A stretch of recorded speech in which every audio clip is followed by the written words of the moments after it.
Eu sou viciado em dormir com ventilador. Eu fico muito estressado sem ventilador.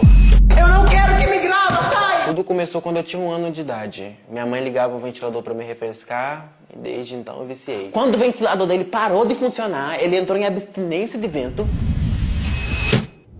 Fizemos de tudo, mas infelizmente o paciente veio a óbito. Bom, tentamos fazer de tudo pra salvar o paciente, mas não foi possível. O jeito que tem pra curar essa doença é terapia. Eu não consigo dormir um dia sem ventilador. Se eu dormir um dia sem, eu passo mal.